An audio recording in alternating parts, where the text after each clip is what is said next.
Hey, how's it going guys? This is Dave 2D and this is my review of the LG Gram. So LG, they've been making notebooks and ultrabooks for quite a few years, but this is the first time they've pushed one into North America. This one's really thin, it's really light, and it's geared towards someone who really wants like the true ultrabook experience. Here's my review. This laptop comes in a few different models and screen sizes, but here are the specs of the unit I have.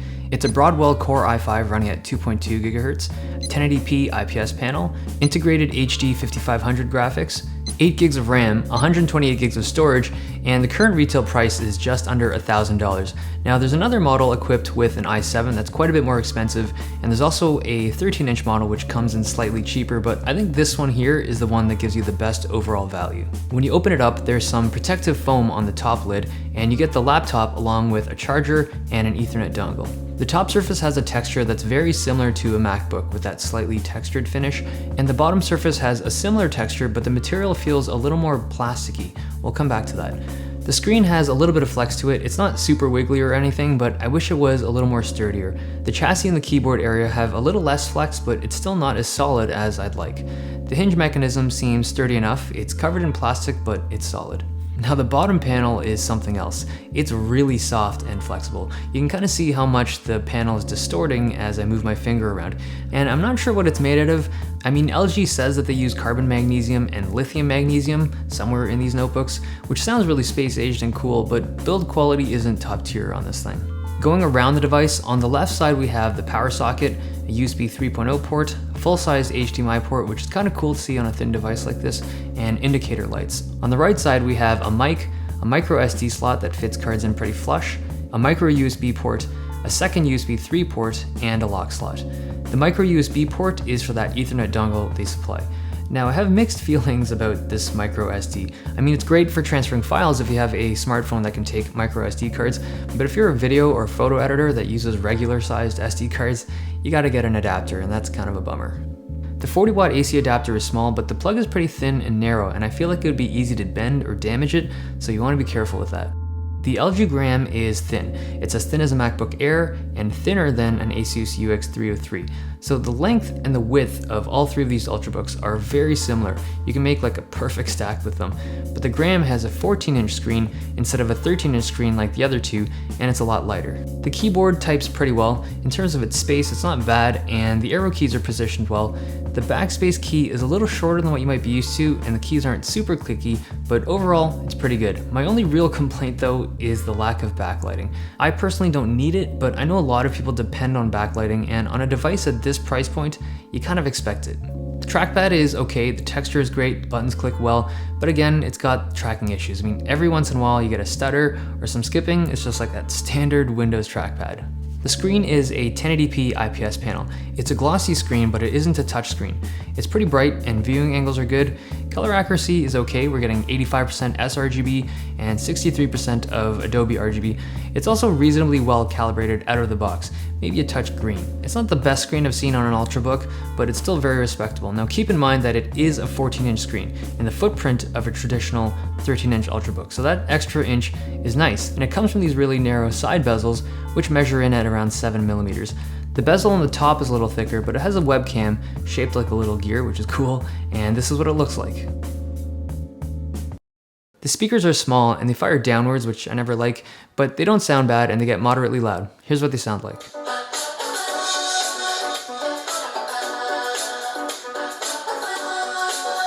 The Gram idles really quietly, like less than 20 decibels on idle when running on battery.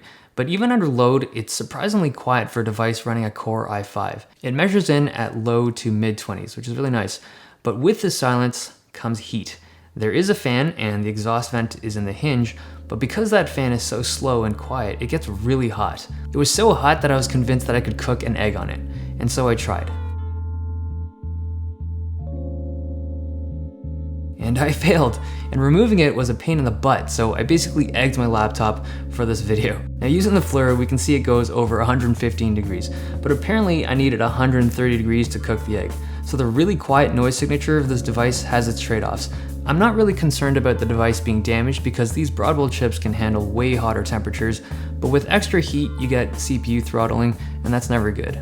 It's running an SSD and read speeds are okay, we're getting over 500 megs per second, but write speeds are pretty slow at 150 megabytes per second. You won't really notice slow write speeds for most regular stuff like media consumption, light work, and gaming, but video edits are pretty sluggish.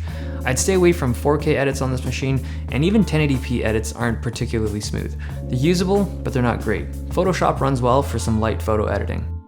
Alright, let's talk about games. It's running an HD 5500, which is noticeably slower than the graphics chip on the MacBook Air that runs an HD 6000. And it's also much slower than the Asus UX303, which runs a 940M. So moderately demanding games like Dota 2, Heroes of the Storm, we're getting less than 20 frames per second at native res, and about 25 to 30 frames per second at 720p with everything on medium. So it's playable and you can get better frame rates if you crank everything down, but it's not a really enjoyable experience for even moderately demanding games.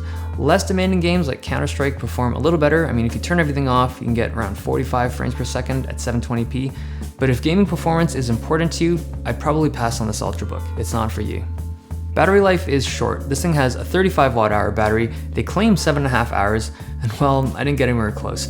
Regular use of just browsing the web and doing some work got me around 4.5 hours with screen at 60% brightness. Watching movies off the drive was closer to 5 hours, and battery life while gaming was a little less than 2 hours. Okay, recap. The LG Gram. It's a really light Ultrabook coming in at 980 grams. 1080p, non-touch screen that gets pretty bright, doesn't have the best color range. Keyboard is spacious and feels pretty good to type on, but it's not backlit. The trackpad is, well, a standard Windows trackpad, not amazing. Inside we have an i5 Broadwell with integrated graphics that's a strong performer for regular Ultrabook use, but it struggles with more intensive stuff like gaming and video edits. It has 8 gigs of RAM, which is plenty for basically anything you do on this thing, 128 gigs of solid state storage that isn't very fast, but it's sufficient for normal use, 2 down-firing speakers that sound decent, a small battery that gets you 4 to maybe 5 hours of battery life, and all of this is cooled by a very quiet but very slow fan that unfortunately keeps things pretty damn hot. There's a lot of stuff I like about the LG Gram. It's thin, it's really light, and the hardware components they chose are well suited for like the average Ultrabook consumer. It's not for everyone. Some people are gonna want faster graphics cards or faster storage, but they did a really good job trying to hit like everyone's needs. 2 things bug me though. The first thing, thermal management. I think they did not a great job with it. They could have given us a bigger fan or a better fan or just a better heatsink. It gets hot, like really hot. That concerns me. The second thing is the build quality. I know they use carbon magnesium and lithium magnesium, or so they say, but the whole device doesn't feel super solid, especially that bottom panel. Now the pricing of it, I would consider it appropriately priced. I mean, you're paying a bit of a premium to hit that really light weight, but for the Ultrabook market, I think it's a fair price.